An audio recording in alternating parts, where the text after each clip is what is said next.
এই সেই প্রাণের প্রিয় আমাদের সালমান শাহ।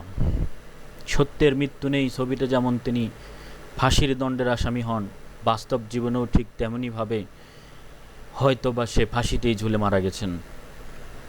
সালমান শাহর মৃত্যুকে নিয়ে যেমন জল্পনা কল্পনার শেষ নেই, ঠিক তেমনি সালমান শাহর মৃত্যুর আগে একটি সুইসাইড নোট রেখে যান তা নিয়েও নানান মন্তব্য আছে।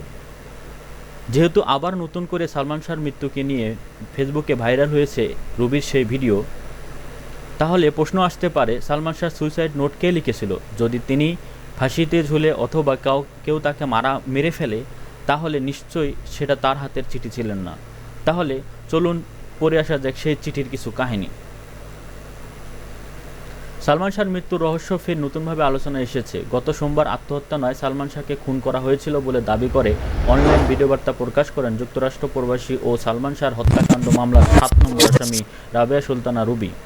ফলে শুরু হয় মৃত্যু রহস্যের নতুন মোড়। ১৯৯৬ সালে ৬ সেপ্টেম্বর সকালে রাজধানীর নিউ স্কাটন গার্ডেনে এলাকায় ভাড়া বাসায় পাওয়া যায় সালমান শাহর লাশ। পরে সালমানের বাবা কমরুদ্দিন আহমেদ চৌধুরী ছেলের অপমৃত্যু মামলা করেন রমনা থানায়। সেই সময় সালমানের বাসা থেকে পুলিশ একটি সুইসাইড নোট বা আত্মহত্যার চিঠি উদ্ধার করেন। পুলিশের পাওয়া ওই সুইসাইড নোটে যা লেখা ছিল, আমি চৌধুরী মোহাম্মদ শাহরিয়ার, পিতা কমরুদ্দিন আহমেদ চৌধুরী, ১৪৬/৫ গ্রিন রোড, ঢাকা ১২১৫ ওরফে সালমান শাহর এই মর্মে অঙ্গীকার করছি যে আজ অথবা আজকের পরে যে কোনো দিন মৃত্যু হলে তার জন্য কেউ দায়ী থাকবে না। স্বেচ্ছায় সজ্ঞানে সুস্থ মস্তিষ্কে আমি আত্মহত্যা করছি। তবে সুইসাইড নোটের শেষে কারো স্বাক্ষর ছিল না। পরে সিআইডির হস্ত বিশারদদের চিঠিটা পরীক্ষা করেন এবং তারা বলেন এটা সালমান শাহের হাতের লেখা। তবে বিষয়টি অস্বীকার করেন সালমান শাহর মা নীলা চৌধুরী। তিনি মানতে নারাজ, সালমানের লেখা। নীলা চৌধুরী বলেন, আমরা ওকে ইমন নামে ডাকতাম, অথচ চিঠিতে ইমন নামের কোনো অস্তিত্ব নেই। ও থাকে ইস্কাটনের বাসায়, কিন্তু ঠিকানা লেখা আছে আমাদের বাসার। সালমান শাহর নামটিও ঠিকানার পরে লেখা। কোনো ব্যক্তি আত্মহত্যা করার আগে এরকম গুছিয়ে বাবার নাম ঠিকানা উল্লেখ করে চিঠি লেখে বলে আমার জানা নেই। এই চিঠি যারা আমাদের ছেলেকে খুন করেছে তারাই লিখেছে। সম্প্রতি সালমান হত্যার ৭ নম্বর আসামি রুবির ভিডিও বার্তায় জানিয়েছেন সালমানকে হত্যা করেছে। সালমানকে যদি হত্যা করাই হয় তাহলে প্রশ্ন ওঠে বা সুস্পষ্টভাবে বোঝা যায় যে সুইসাইড নোটটি লেখা ছিল অন্য কারো, সালমান শাহ নিজের না।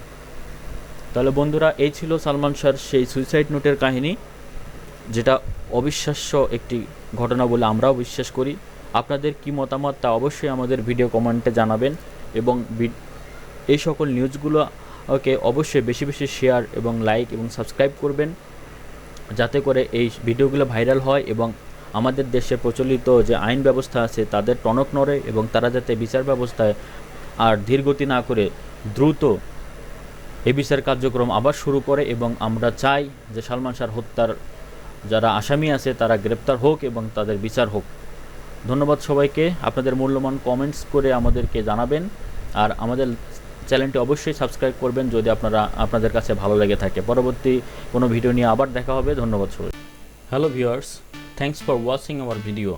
Please like, share and subscribe our channel for next video. Thank you so much.